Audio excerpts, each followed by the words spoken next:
TVI செய்தி டொரண்டோவிலிருந்து B. Vigneshwar. வணக்கம். சமஷ்டி அரசியல் வாழ்வில் முதல் முறையாக மக்களின் பெரும்பான்மை ஆணை பெற்ற பிரதம மந்திரி ஸ்டீவன் ஹாப்பர் புதிதாக தெரிவு செய்யப்பட்ட தமது கன்சர்வேட்டிவ் பாராளுமன்ற உறுப்பினர்கள் அரசாங்க பணிகளில் ஈடுபட ஆயத்தமாகியுள்ளனர் என தெரிவித்திருக்கிறார். 308 ஆசனங்கள் கொண்ட பாராளுமன்றத்தில் 167 ஆசனங்களை வாக்காளர்கள் அவரது கட்சிக்கு வழங்கிய 2 தினங்களில் ரீடோ ஹாலுக்கு ஹாப்பர் இன்று திரும்பினார்.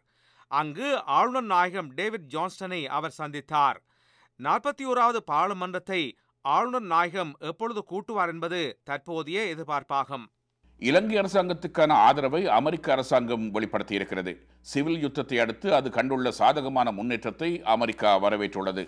இலங்கையில் 4 நாள் பயணம் மேற்கொண்டிருக்கும் அமெரிக்க உதவி ராஜாங்க செயலாளர் ராபர்ட் ஓ பிளேக் மீளிணக்கம், சமாதானம், ஐக்கியம் என்பன குறித்து எடுக்கப்படும் மேலதிக நடவடிக்கைகள் உற்சாகம் அளிப்பதாக தெரிவித்திருக்கிறார். சிவில் யுத்தத்தின் இறுதிக்கட்டத்தில் இடம்பெற்றதாக கூறப்படும் யுத்தகால குற்றச்செயல் குறித்து இலங்கை அரசாங்கம் கவனம் செலுத்த வேண்டும்.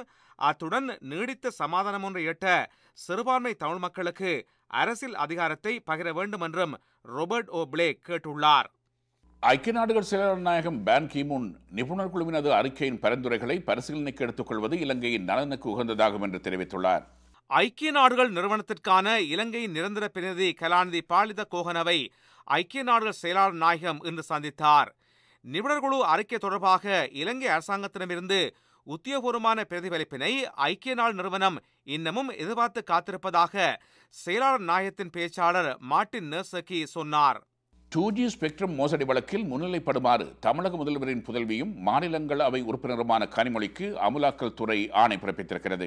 ஸ்பெக்ட்ரம் வழக்கில் 2வது தடவையாக தாக்கல் செய்யப்பட்ட மேலதிக குற்றப்பத்திரிகையில் கனிமொழி மற்றும் சரத்குமார் உட்பட 5 பேரின் பெயர்கள் இடம்பெற்றுள்ளன. இவர்கள் 5 பேரும் எதிர்வரும் 6ஆம் தேதி சிறப்பு நீதிமன்றில் முன்னிலைப்பட வேண்டும் என ஆணை பிறப்பிக்கப்பட்டுள்ளது. விரிவான செய்திகள் டிவிஐயின் செய்தி அறிக்கையில் இடம்பெறும்.